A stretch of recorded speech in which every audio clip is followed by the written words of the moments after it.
आपके पास question number 4 है exercise number 1.1 का, इसका part 1।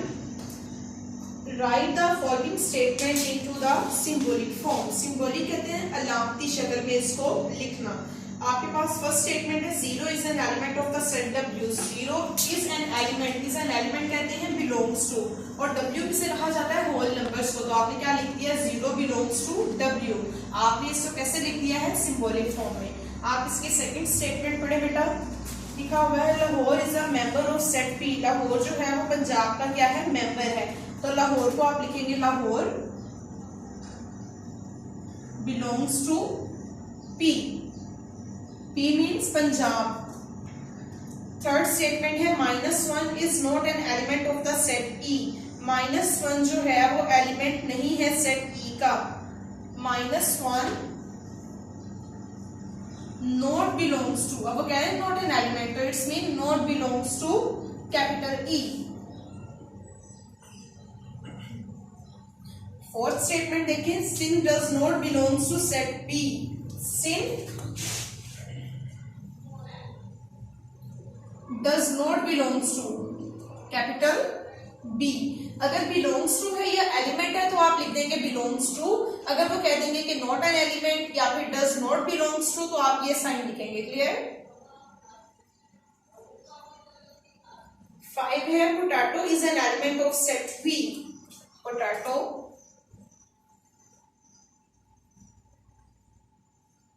Set of element V।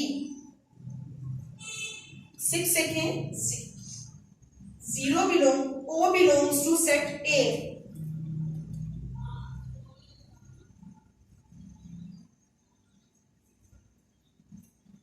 Small c is not an element of set C।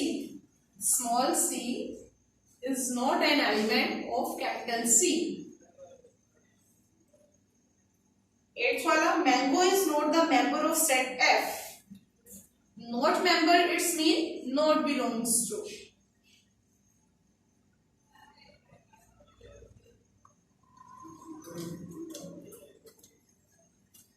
9th part देखिए इसका, 5 is an element of set N।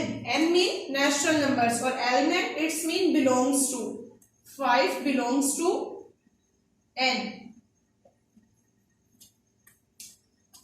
10th statement देखिए, 4 is not an element of the set O। Set O mean odd numbers कहा जाता है, ठीक है, और 4 आपको पता है इवन नंबर है, तो हम यहां पे आप लिखेंगे 4 not belongs to set O। 11th part देखिए आप इसका, 9 belongs to set Z। Set Z किसको कहा जाता है रियल नंबर्स को, ठीक है। 9 belongs to capital Z।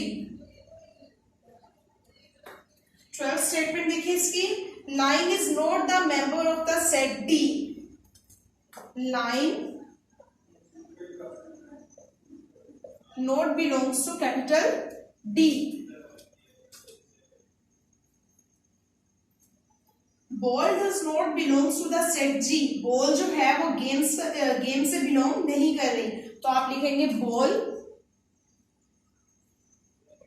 not belongs to capital G।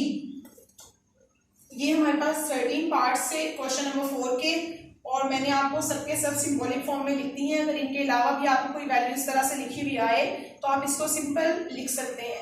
बस मैंने आपने एक चीज इसमें याद रखनी है कि अगर वो कह दें इज एन एलिमेंट तो आप क्या लिखेंगे बिलोंग्स टू, और अगर वो आपसे कह देंगे इज नॉट एन एलिमेंट तो आप लिखेंगे नॉट बिलोंग्स टू, ठीक है।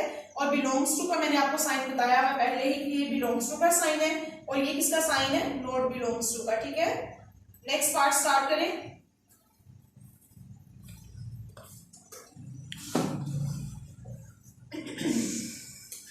Part number 5, tell which of the following collections are not set and Y.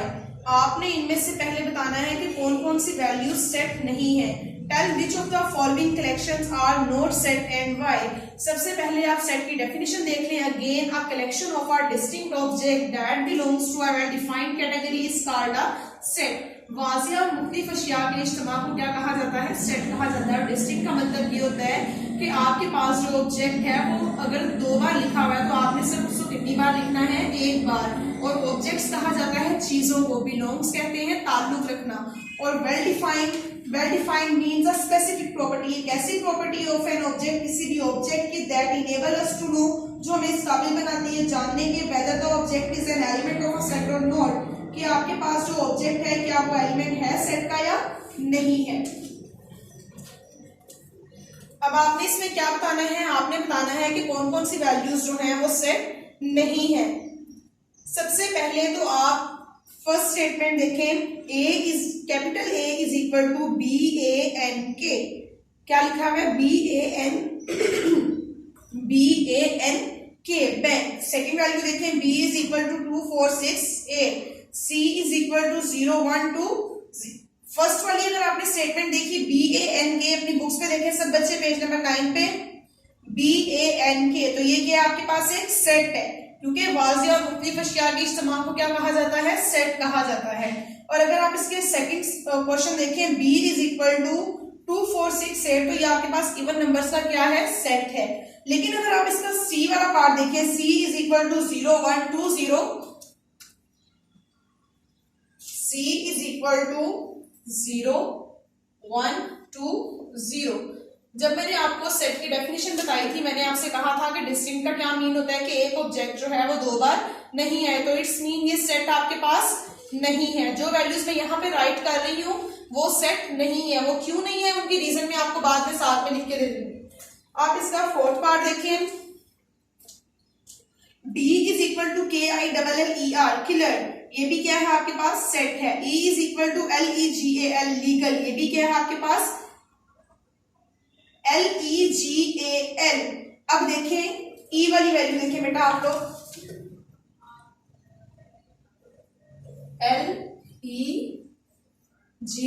LEGAL, इसमें भी आप देख लें L दो बार आया, इसमें 0 कितनी बार आया, 2 बार, तो इट्स मीन ये सेट आपके पास नहीं है। आप F वाली वैल्यू देखें 9351, ये आपके पास क्या है, सेट। G को आप देखें, the set of the story books, ये भी आपके पास क्या है, सेट। H की वैल्यू देखें, the set of the beautiful birds. अब बर्ड्स जो है वो मुख्तलिफ किस्म के हो सकते हैं, ठीक है, ये आपके पास सेट नहीं है।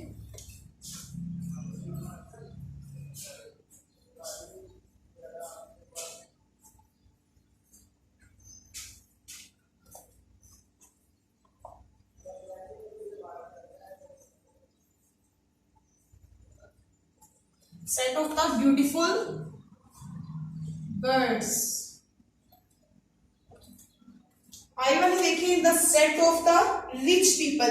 अब आपको नहीं पता कि रिच पीपल जो है वो कितने हैं, हो सकता है कि बहुत ज्यादा मिकदार में हो, या ये भी हो सकता है कि बहुत ज्यादा कम में हो, तो ये आपके पास सेट नहीं है। I is equal to the set of rich people.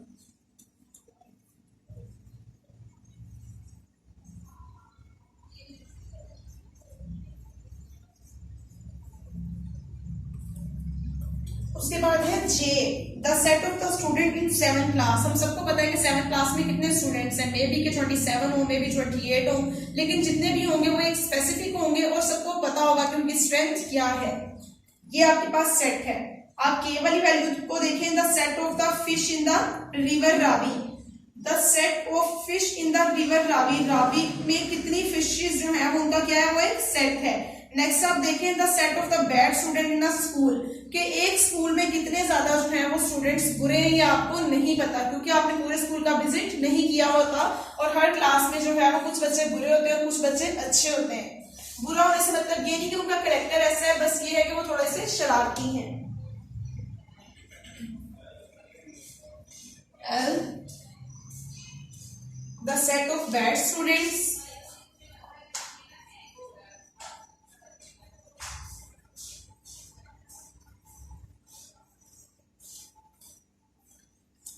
in a school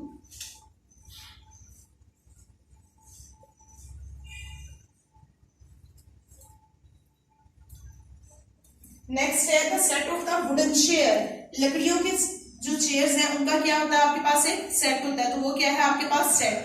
अब ये जो वैल्यूज मैंने लिखी है C की, E की, H की, I की और L की, ये आपके पास क्या है, सेट नहीं है। क्यों सेट नहीं है, because their objects are not distinct and well defined, इनके जो ऑब्जेक्ट्स हैं वो डिस्टिंक्ट वाज, मतलब कि एक से ज्यादा बार एक तो रिपीट हुए और दूसरा ये कि ये वेल डिफाइंड नहीं है, हमें नहीं पता कि जो एलिमेंट है वो उससे बिलोंग कर रहा है या नहीं कर रहा। तो जो वैल्यूज मैंने आपको नहीं लिखवाई वो क्या है, वो सारी की सारी सेट है, उनके ऑब्जेक्ट्स जो हैं वो डिस्टिंक्ट भी हैं और वेल डिफाइंड भी हैं। क्लियर? आप इनको लिखने के बाद या इनके ऊपर आपने क्या करना है, अपनी बुक के ऊपर इन वाली वैल्यूज के ऊपर निशान लगा लें और निशान लगाने के बाद लिखें दीज आर नॉट सेट्स, ये सेट्स नहीं है because their objects are not well defined and distinct, क्योंकि इनके जो ऑब्जेक्ट्स हैं वो वेल डिफाइंड नहीं है और डिस्टिंक्ट नहीं है। और जो वैल्यूज मैंने आपको नहीं लिखवाई यहाँ पे वो सारी की सारी क्या है, सेट्स हैं। क्योंकि अब उसकी आप क्या रीजन लिखेंगे, because their objects are distinct and well defined, क्योंकि उनके जो ऑब्जेक्ट्स हैं वो डिस्टिंक्ट है और वेल डिफाइंड है।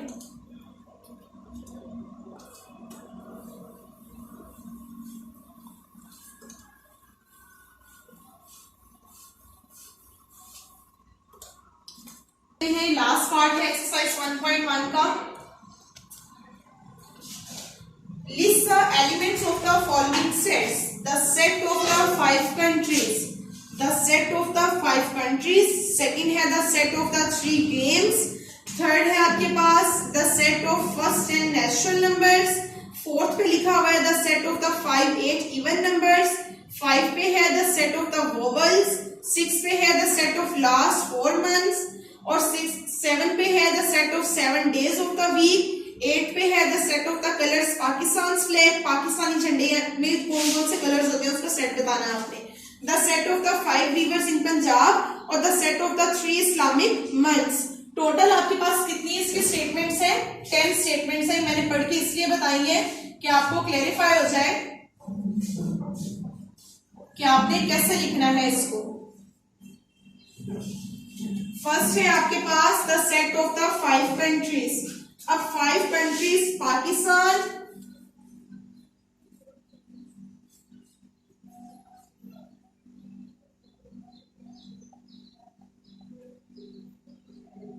India,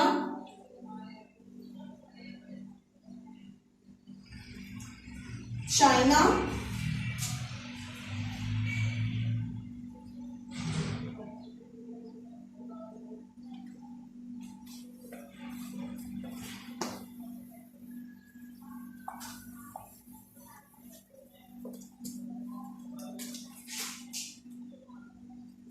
America,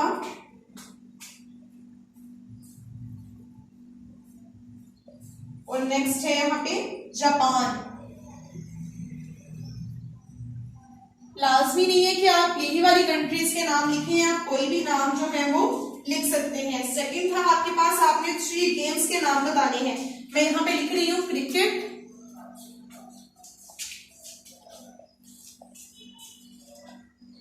hockey, football.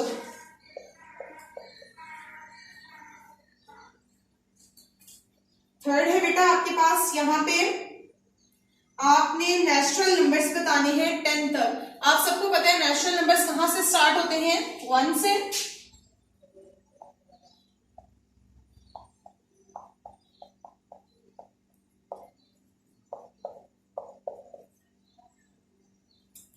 Fourth statement है आपके पास आपने इवन नंबर्स बताने हैं कोई से 8, मतलब 2 से स्टार्ट करेंगे, 2, 4, 6, 8, 10, 12, 14, 16। 5 वाली स्टेटमेंट है आपने वोवल्स का सेट बताना है। आप सबको पता है वोवल वर्ड्स कौन से होते हैं, ए, ई, आई, ओ, यू। 6 स्टेटमेंट है आपके पास आपने मंथ्स नेम बताने हैं 4, the set of last 4 months. आपने स्टार्टिंग से नहीं बताने, आपने लास्ट वाले 4 मंथ्स बताने हैं, तो वो है सितंबर,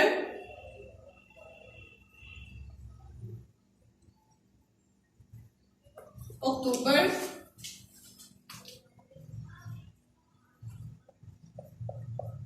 नवंबर,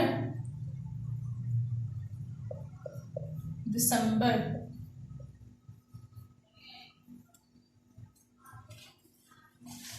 7th स्टेटमेंट है आपकी the set of the 7 days of the week. एक वीक में 7 डेज होते हैं, आपने उन 7 डेज के क्या लिखने हैं, नाम लिखने हैं। संडे, आप शॉर्ट फॉर्म में भी लिख सकते हैं ऐसे, Monday, Tuesday, Wednesday, Thursday, Friday, Saturday. आपके पास क्वेश्चन नंबर 8 है, the set of the colours Pakistan flag. Pakistan flag में कितने कलर्स होते हैं, 2 कलर होते हैं, कौन कौन सा, ग्रीन और व्हाइट।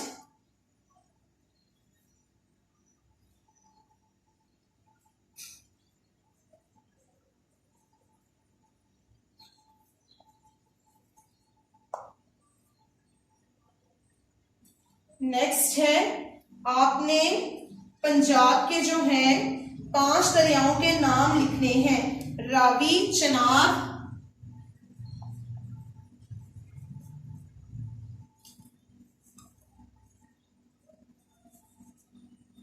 रावी, चनाब,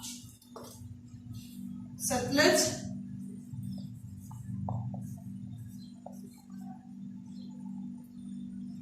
झेलम,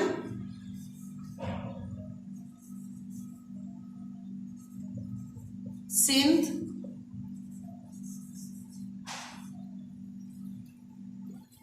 नेक्स्ट है बेटा आपके पास, आपने सेट ऑफ 3 इस्लामिक मंथ्स, कोई से 3 इस्लामी महीनों के आपने नाम बताने। वैसे तो आपको पता है कि 12 होते हैं, मुहर्रम, सफर, रबीउल अव्वल, रबीउल सानी, जमादियुल अव्वल, जमादियुल सानी, रजब, शुबान, रमजान, शवाल, ज़िलक़द और ज़िलहज। लेकिन आपको कोई से 3 जो इजी लगते हैं आप वो लिखते हैं, तो मैं यहाँ पे लिख रही हूँ मुहर्रम,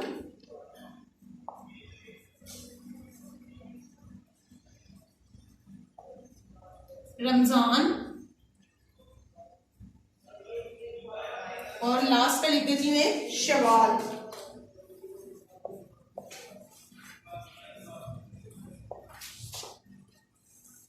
ये थी आपकी exercise 1.1। I hope you will be understand. आपको इन सब की समझ आ गई होगी। अगर आप इनको ब्रैकेट्स के बगैर भी लिखना चाहते हैं तो आप इनको ब्रैकेट्स के बगैर लिखते हैं। यहाँ पे सिर्फ मैंने ब्रैकेट इसलिए लगाई है कि आपको क्लियर रहे, मेरे पास स्पेस थोड़ी कम है, इसलिए लगाई है कि आपको पता चल जाए कि एक ब्रैकेट में जो है वो कितने लफ्ज यहाँ पे लिखे जाएंगे। आप इनको ब्रैकेट्स के विदाउट भी लिख सकते हैं। और आप इनको कहाँ पे लिखेंगे, ये जो आपकी बुक में है पेज नंबर 10, इसके आगे देखिए सारी स्पेस छोड़ी हुई है। आपने इनके आगे ऐसे ही स्टेटमेंट्स ही लिख देनी है जैसे मैंने आपको लिख के दी है। ठीक है, ये आपकी 1.1 कंप्लीट हो गई है। इंशाल्लाह कल हम लोग 1.2 स्टार्ट करेंगे। अल्लाह हाफिज स्टूडेंट्स।